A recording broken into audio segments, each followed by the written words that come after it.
Ahamwo Chibueze Roland Ejiofor. Aumonye Amuzoro Ibeku. Amuzoro Ibeku na Umuahia North Local Government Area, Abia State. Mrs Ejiofor. Amụrụ na Umekwula Fugiri, Umuahia, Abia State. Na-alụkwanụ m na Amuzoro Ibeku n'ebe Ejiofor. Nke a wụ afọ 12 anyị lụrụ di na nwunye. Oge m gachara secondary school, enwetara m admission na Abia State University. Oge m gara ebe ahụ, ihe mbụ n'oge ka m ga-agụ akwụkwọ si ebe ahụ fụta. Mana mgbe m bara ebe ahụ ịgụzi akwụkwọ ahụ, na-ahụzie nwatakịrị nwaanyị a. Ụbọchị m hụrụ ya, agara m ịgụ akwụkwọ ma na-alọta wute ndị enyi m nwoke. Ma ahụ ya na ndị enyi ya nwaanyị ha na-agakwa ịgụ akwụkwọ n'oge mgbede. O nweghị ihe m bụ n'obi, ha na-achọ otu ha si aghọrọ cashew, maka na ebe anyị gụrụ akwụkwọ na Abia State University enwere mkpụrụ osisi a na-akpọ cashew ebe ahụ rie nne. O nyere ha nsogbu ịghọta ya bụ cashew, masị ka m nyere ha aka. Ụbọchị ahụ ndị enyi m nwoke achọwa m ọchị sị m na ọ na-eme m hụ nwaanyị na mmemme ihe m na-ekwesịghị ime, masị ha ka ọ bụrụ so ma ga-anyere ha aka ghọtuoro ha mkpụrụ osisi ahụ ka na-akpọ cashew. So oge m nyere ha ya, ha agawa ego akwụkwọ ha na-aga. O nweghị ihe m bụ n'obi, mana ụbọchị ọzọ m hụrụ ya, ma bịa leruo ya anya sị na nwatakịrị a dị ka nwatakịrị azụrụ azụ, ka mara ma ga-adabara mụ na ya ma eruwa ya nso. Nna achụ ya ọ na-agba masị eniwe otu ọbụla o si dịrị na anyị ga-ahụ isi ya, ọ otu o si bido. Mgbe anyị na-aga ịgụ akwụkwọ, mụ na enyi nwaanyị so anyị ahụkwa ya nwa na ndị enyi ya nwoke ka ha na-ala from class. So ya bịakwute enyi m nwaanyị bịanyere anya ka ghọtacha cashew, ya bido jụwa m aha mụ na room ebe m bi na kọọsụ m na-agụ, ịma jụọ ajụjụ dị aṅaa. O nweghị ọbụla dị m n'obi, so m ji ọsụsakwa ya otu ahụ, but obi m anọghị na ihe ọbụla gbasara enyi nwoke na nwaanyị. Agwakwara m ya si ya na ọ wụghị ebe obi m dị, na m ji ọsụcha ebe ịgụ akwụkwọ.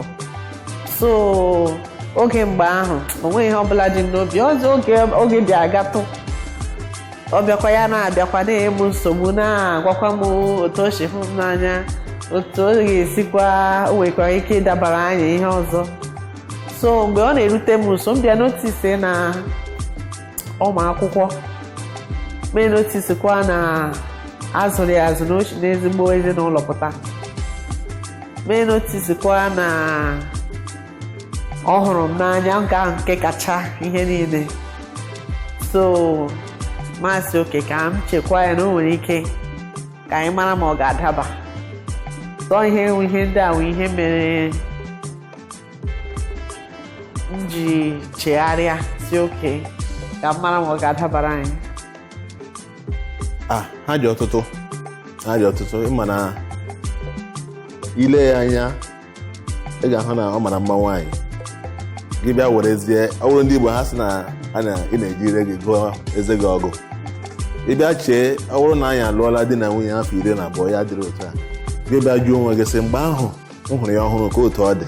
Ịma o nwere ha na-akpọ ogo ọnụ mbụ na ala Igbo. Ịhụ ya mgbe ahụ ọ mara ezigbo mma. Ọ nwere bịa hụ onye mara mma na-atụ egwu Chineke, mmụọ ruru ala, na-ejikọta onwe ya aka. And ihe ụwa a na-abata ya, ihe a na-asị ụmụ nwaanyị nọ, ihe a na-ete, ihe a na-eyi eyi, ịma ụmụ ihe ndị dị aṅaa, ọ na-agara ya aka. Ihe mere m ji nabatacha ya mgbe ahụ, ana ihe ọ na-emekwa tọrọ m obi ụtọ otu o si hụ m n'anya.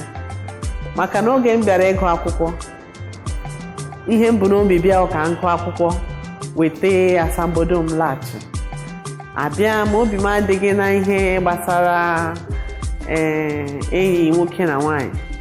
Agwakwara m ya mgbe ahụ, mana otu o si hụ m n'anya, otu ọ na-esi eleta m, otu ihe gbasara m na-esi adị ya n'obi, ọ ihe mere m ji bịa chegharịwa sị na onye a hụrụ m n'anya otu a na-eme m ụta na o nwere ike nwekwa na ya onye Chineke kwadoro.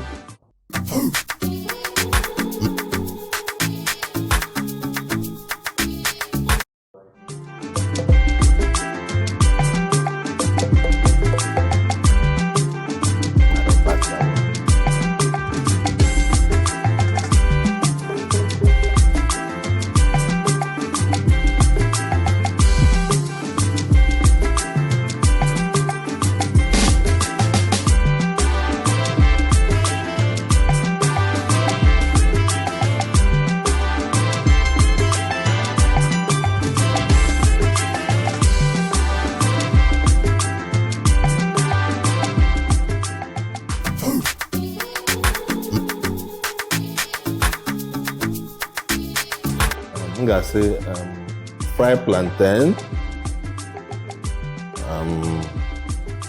and is it rice or egg? Fried plantain and egg. Our two bros have always been the same. I will feel her. I don't know what I call her. White and is it lemon? White and orange. White and orange. That one. I'm 16. Jollof rice. I'm making jollof rice of my mom fried rice. So I'm sure jollof rice. I use a susu on. It's susu on. Oh no more. Me.